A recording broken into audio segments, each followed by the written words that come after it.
going on? Hello there, Sir from 17 once again. This is my Evil Within Akumu mode difficulty video walkthrough.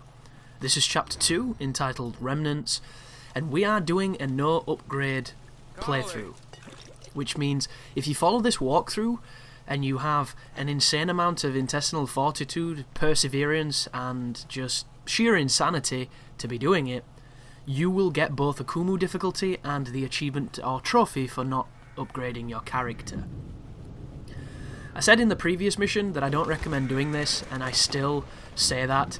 I am currently on chapter 14, and I have a boss fight coming up, which I'm absolutely terrified of, because on Survivor, which is 2 difficulties lower than this creature took so much damage, it's not even funny. And I was getting hurt by the leeches a lot in that fight, which is going to instantly kill me in this one. So that is going to be interesting. I'll keep you posted. But as it stands, no upgrades used, no keys used. So worst case scenario, I'm going to open every single safe or whatever the hell in that locker and get as much ammo as I can, and that boss is going down. We are doing this guide. I am getting you through it. But right now is a massive homage to the original Resident Evil. A lot of people noticed this. It's almost frame by frame perfect to the original. Obviously the environment is different, but there was a dude eating somebody, and then you saw the side of the zombie's face, and he turned at you like this. So that right there is straight up homage. This is not Resident Evil though, this is Evil Within. And the first thing you're going to notice is I don't have any matches, so I'm doing a very piss poor job of shooting this dude. Oh, maybe not. Oh yes, here we go, this is what I was expecting. So, I learnt very early on that hitting things on this game is pointless. The only time you should ever smack anything is if you have a weapon. And bottles do not count. For some reason bottles do not count. It's a big shame, but it's true. Axes and the flaming torches are the only really insta-kill weapons you can get. Some things to bear in mind here though, folks, and you're going to learn these really early on with this game, especially on Akumu mode. You are slower than everything else. Doesn't matter what it is, doesn't matter how big it is, it's faster than you. Why is it faster than you? Because you only have one level of sprint, and the one level of sprint is the worst sprint in any video game I've ever come across. A lot of people are comparing this to Resident Evil 4, and I really need to just destroy this disillusionment, because it's not. The only thing this shares with that fantastic game is, you know, the spiritual legacy of it. Because this game does things that they realised back when Resi 4 came out that they were stupid. Yet for some reason the Evil Within goes ahead and does them anyway. It's amazing. Like, every single moment in Resident Evil 4 where you had to accompany somebody, a la Ashley, she very rarely ever got killed. She would get picked up, and if you didn't stop them from taking away, you would fail, but you never lost, or you never seemed to lose because she died. On this game, the people with you die so quickly, you have to put yourself in harm's way to keep them alive. That is bullshit. How the hell that's made it in the game, I'll never know. You had unlimited sprint in Resi 4. You don't in this. You know, in Resi 4, whenever you did the specific actions, they gave you iframes. You have almost no iframes in this game, and every single enemy has higher priority in animations than you do. A great example is this sequence coming up. If you're running away from a zombie and you mantle over a fence, you can be in the middle of the mantle animation and the bastards will grab you. They will literally cut to you dying. And the enemies work in 2 ways. They will either try to strike you, which is the one you want, or they'll grab you, because the grab is harder to get away from. If the grab animation begins, you've already died. There's no, you know, I might survive, you are dead. There's no 2 words about it. That is something you need to be aware of. Another thing is, when you have those one-hit weapons, if you go to smack somebody, even if you lead your attack, there is a chance that they will still kill you, because they get much faster animations than you do, and they have higher priority than you have. It's just insane. And then that leads me on to the matches. So the matches are this really interesting mechanic where you get to burn people on the ground. The best way to use matches, without a doubt, is to funnel a ton of bad guys into a corridor or into a very close proximity to each other, shoot them once with a shotgun, knock them all down. If you get lucky with the spread, run up, drop a map, we don't have maps, we have matches, drop a match, sorry, and it will engulf all of them, and if done correctly, you will get a multi-kill. But this is what you need to know, because this is what the game doesn't tell you, you see. The match detection is horrendous. It is an abject failure of the game. It is almost as bad, if not worse, than the sporadic detection of those QuickTime events in RE4, where the prompt came on the screen and sometimes it just didn't, and you went to press it and it vanished. It's just like that. There are moments when you go up to a corpse and you can light a match from a foot away from it and it works beautifully. There are other moments when you will be stood on their ballsack and he will not fucking light the match. And you might think, well, this doesn't sound like much of a big deal.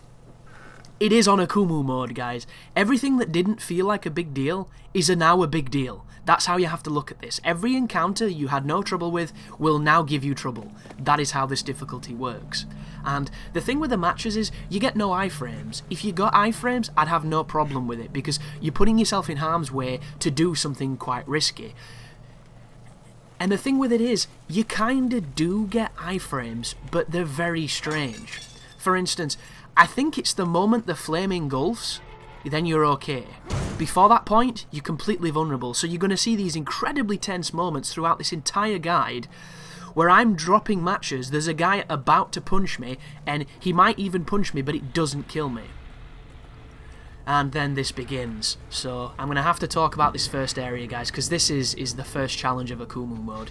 I have no bullets now, pretty much, and there are a lot of enemies here, and the stealth, as I've mentioned, doesn't really work, because the detection on the enemies is so high, you have to be really good at stealth. So instead, I'm going to show you a different strategy. So if you didn't know, if you throw a bottle at a zombie's head, it will put them in a stunned state. If you crouch, you can then perform an execution move. For some reason, you cannot perform execution moves on this game unless you are crouched, and the crouch is kind of sluggish at times, especially if you're in the middle of an animation, so you can get punched waiting for him to give you the prompt to do the move, so be very careful with things like this. This guy here, when they are walking and you're behind them, you always want to be slightly to the right of where they are, because they do this left-hand glance that will almost every time catch you out. It's a nightmare. But that bottle move is really, really useful. The problem with it is, it should be autonomous, it should be automatic. You should just be able to throw the bottle and it auto-aims, just like The Last of Us did. The Last of Us possibly came up with this mechanic, and they did it better. On this game, it involves skill, and you might think, well, that sounds like a good idea, but it's not, because did you notice what happened when I aimed the bottle? Because of the way the cinematographic letterboxing works on this game, in order to aim a bottle at someone's head when they're close to you, you have to put your aimer off the screen. So you have to guess. You can't look at it and throw it by judging it. You have to literally, balls to the walls, commit. And if it doesn't hit them in the head and it hits them anywhere else, they will not be stunned, and they'll probably kill you. It should stun them regardless of where you hit them. It would be so much better that way, and if not, it should automatically throw at them. You know, it's something that this game intentionally does the archaic way, and it makes it more challenging because of it. The bottles also serve the purpose of distractions, and they're actually really good for that. However, this part here, there are so many bad guys in this area, and because you can't stealth kill them as effectively as you did on Survivor, it becomes about how the hell do you do it so that you stay alive, because there's no checkpoint here, guys. You have to do this entire room without being touched, and it's a big difficulty jump, and I was stuck here for quite some time because it kicked my ass, but it's the first real test, and it's the first real part where you can say, can I do this? And if you can, then you should be good.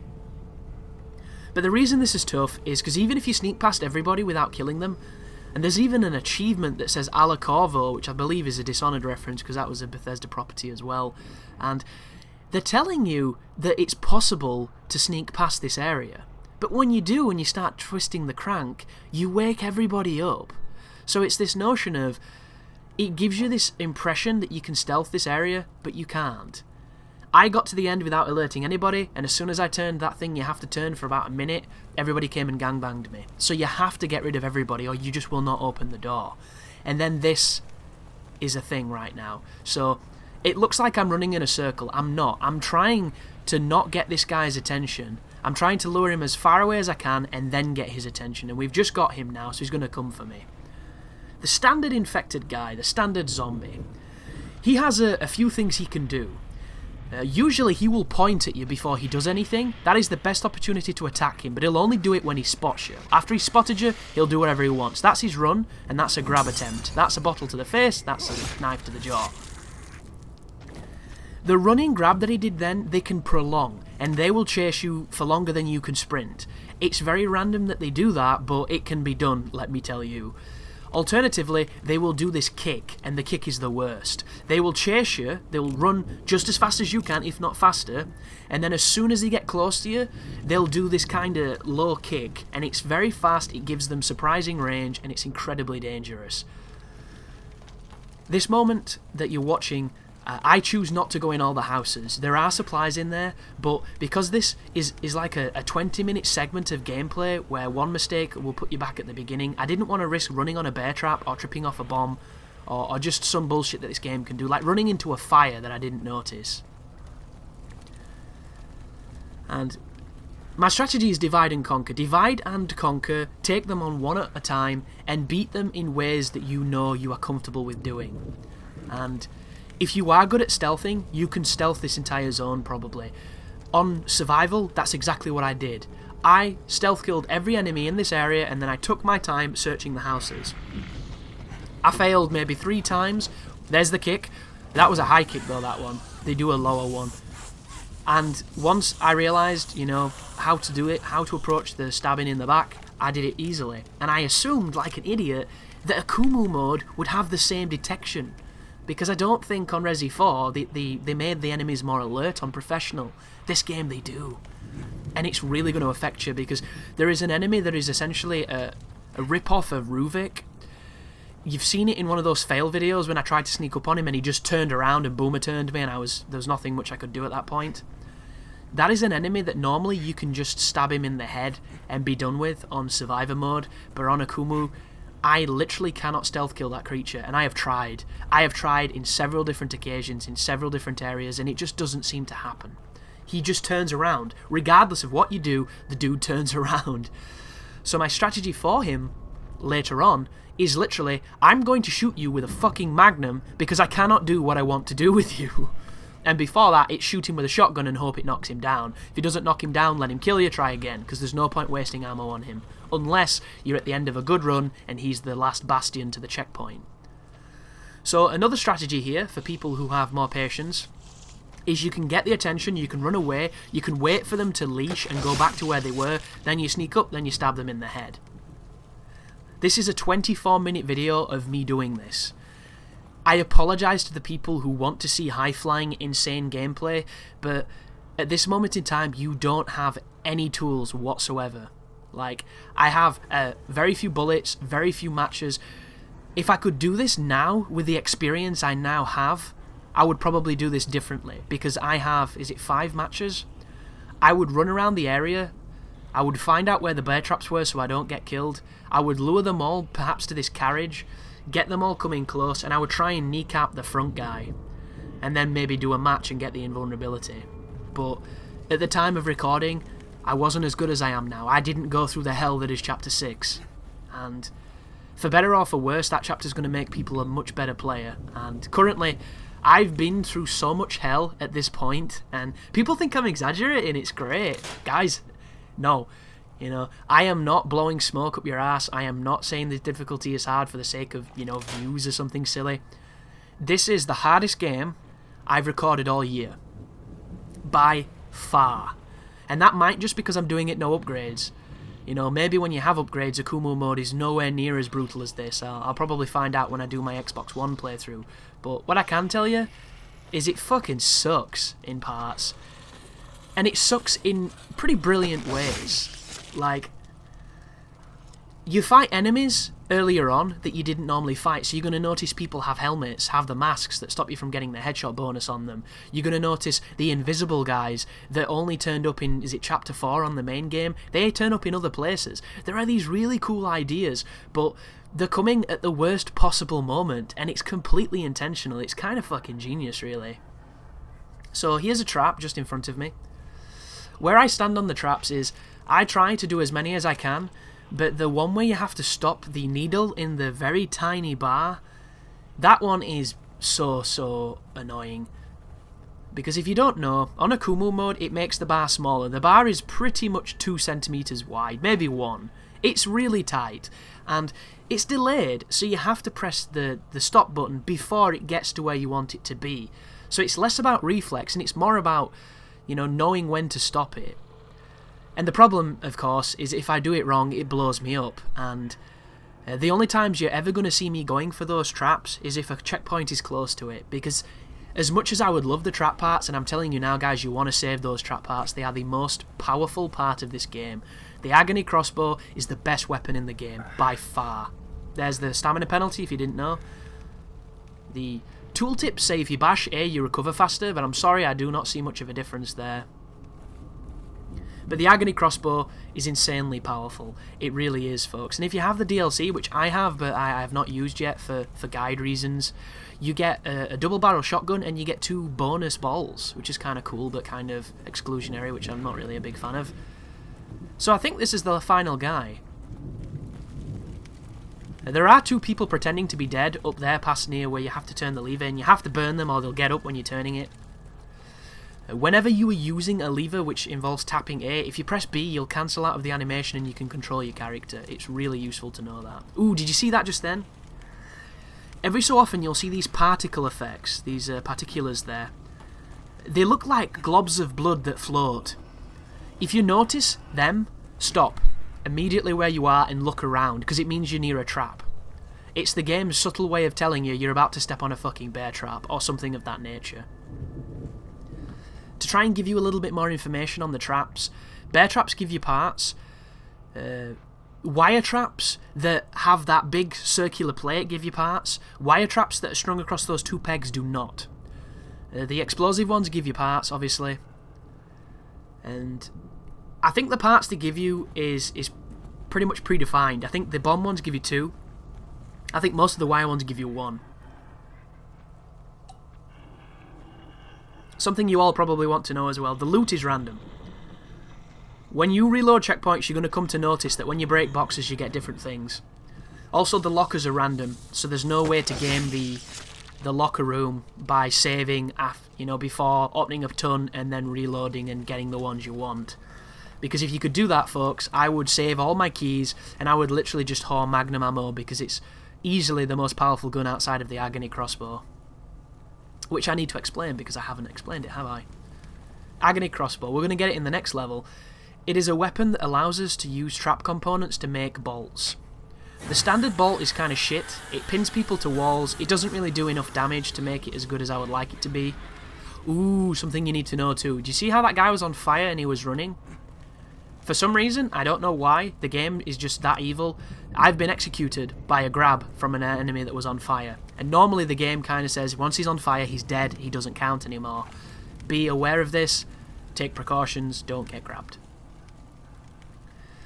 But the Agony Crossbow lets you make your own ammo, and some of it is, I can't even stress the importance, but each of it has a different value to make it. So if you're a good player and you have crazy patience and you're really good with your shots and you're really good with, ammo resource, I would recommend never using the crossbow. Save it until you get in a really bad spot and then use it. However, Akumu mode without upgrades, every spot is a bad spot, I'm growing to understand. Like, every situation is... I have this mantra, it's kind of funny. Whenever I'm on a bit that sucks and I'm restarting and the loading is taking approximately 25 seconds every time and I'm watching those same fucking slideshows and I've installed it, yet it still takes 25 seconds and I'm sitting there thinking, why am I doing this to myself? I say this one thing and it suddenly makes the world make sense. As bad as it is, I would rather be doing this than that bullshit I just did. That's it. That is the mantra that has got me through this game. And that is literally my feelings on some of the parts that are coming up. It is so bad, folks. It really is. And this video, it might be a little bit boring for some folks. It might not be a good representation of what Akumu mode is. But anyone who's done this room knows just how challenging it is on this difficulty, when the stealth mechanics are nowhere near as reliable as they were. Like, if I carry on at this current trajectory to this guy, He could see me here. Especially when he does that. You see how he does that little teeter to the left? That's the one that always gets me caught. You're going to learn to understand how to approach enemies from behind, and it's going to take a while, believe me. But once you get there, you should be okay, and just pray to God you don't step on a bear trap, because they're everywhere. But now that we've done him, we should be able to pick up these matches and then carry on. So what else does base upgrades mean? Base upgrades means guns performance in both the amount that they sway, their accuracy is a stat, I believe, which I really don't agree with. Their power, oh no, there's still another guy. Their power, their reload speed, and their clip capacity, all that kind of stuff is never going to get any better, so you're going to have to deal with it. Your pistol is going to be able to carry 16 shots, your shotgun's going to be able to carry 8, your rifle is going to be able to carry 10, your magnum carries 10, your crossbow carries 3 bolts at any given time as long as you equip it to carry the 3rd bolt, and that's what you're going to have to play with. You can have 3 grenades, and that's it, guys. You can have 5 matches. And yeah, there are moments on this game that even if you have full ammo, you're going to struggle. And I know that doesn't sound encouraging, but it's just the way it is. There are moments when you're going to have no ammo whatsoever and you're going to have to get inventive. Those moments really suck. I'm hoping I can guide you through them. Some of them, you're on your own, and I wish I could say different, but it's just the truth. There is a fantastic moment coming up later on Chapter 11, which, the chapters that are really tough for me, Chapter 6 is the worst. Chapter 10 is bad. Chapter 11 is a disgrace and bad. Chapter 12 is not as bad as the last 2, but still pretty damn tricky. Chapter 13, not so bad. Chapter 14, if I can do something with the boss, it'll not be a problem. And then in Chapter 15, the only thing I'm afraid of currently is the gauntlet fight with the sadist and the rocket launcher. Because I get a feeling there's going to be an extra surprise in there, like a couple more of the clones. And then the double keeper fight. But the double keeper fight I managed to do with very little resources last time, and I'm going to have much more this time. And I know for a fact the keeper doesn't seem to take any more damage than he did on Survivor, so unless I get to that fight and they take a beating, we could be okay. Those are the ones you want to be careful of. Those are the ones that are going to cause you the most trouble, I believe. This part here, there is a group of enemies to your left and an enemy to your right. I don't think you're meant to sneak past these because there's this little cutscene when you run past them and it all gets really hectic, and then it ends the level effectively. But I'm going to be sneaking around and picking up green gel because I do like the noise it makes. It's kind of cathartic.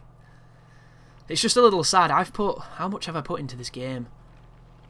My first playthrough was 16 hours, and this one's just hit 20. So that is, 36 hours? I've put 36 hours into the Evil Within in the space of a week, and I still haven't upgraded anything. This is my second playthrough. I can't wait just to see, like how far I can run and things, and how many bullets I can get, and how still my gun might be, and how powerful it might be. I'm gonna have such a fun playthrough when I can do that. And then I'm looking forward to seeing what you get for doing stuff, like, can you unlock guns? At the end of my first playthrough, I got a rocket launcher and kind of a strange rifle. Can we get a cool pistol, like a hand cannon or a 1911, or any cool costumes? I'm hoping the game has a lot of unlocks. Right now, though, nobody seems to know, so I guess we'll find out. But run up to this gate, it'll trigger a cutscene, and that is the end of a very tricky level. So thank you very much for watching, guys. Best of luck with that scenario. Hopefully you can, do it without that much difficulty, and I will see you in the rest of this hellish journey. You take care now.